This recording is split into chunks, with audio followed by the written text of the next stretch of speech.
Je suis retraité à 31 ans. J'ai quelques centaines de millions de francs CFA. Comment ça? J'ai commencé à travailler très tôt. Par semaine, je pouvais me faire 2000 euros. J'achetais des voitures, je changeais de voiture pratiquement tous les 6 mois. Je voyageais, je m'habillais, je faisais la fête, quoi. Et jusqu'au jour où j'ai perdu mon travail. J'avais pas d'économie, j'ai tout perdu. Et c'est à ce moment-là que j'ai commencé à réfléchir comment les riches font. Pourquoi ils sont en déplacement tout le temps? À quel moment ils travaillent? Et c'est là que je me suis rendu compte que, en fait, ils ont du temps pour faire autre chose. C'est l'argent qui travaille pour eux. Et c'est là où je suis tombé sur les investissements. Je suis Charles Junior Moutapam, investisseur, fondateur d'une startup qui s'appelle Spear Group, dans laquelle j'accompagne la communauté africaine à investir, à s'éduquer financièrement, et de l'autre côté sur des projets IT. Qu'est-ce qui t'a permis d'arriver à la liberté financière? Mes investissements à la BRVM. C'est quoi la BRVM? C'est la bourse régionale des valeurs mobilières de l'UMOA.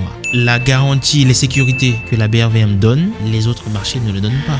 Quelqu'un, par exemple, sur la bourse américaine peut investir et perdre la moitié de son capital en une journée. À la BRVM, c'est pas possible. Il faut combien pour commencer à investir en bourse? 10 000 francs CFA. Non, les grosses entreprises comme Orange n'ont pas besoin d'un petit 10 000. Pourquoi pas? S'il y a 1 million de personnes qui donnent 10 000, ça fait combien?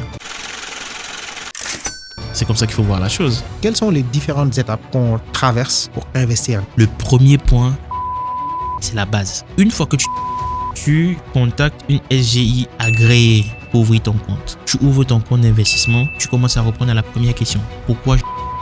Quel est mon profil de risque? Sur combien de temps je vais investir? Et là, tu te lances. Quel est le meilleur conseil que tu as reçu? L'argent ne t'appartient pas. Sers-toi de l'argent pour atteindre l'objectif que tu veux. Ce qui dessine les billets là, qui imprime cela, si décide de ne pas imprimer demain, tu fais quoi? Par contre, la part que tu as dans une entreprise, c'est pour toi.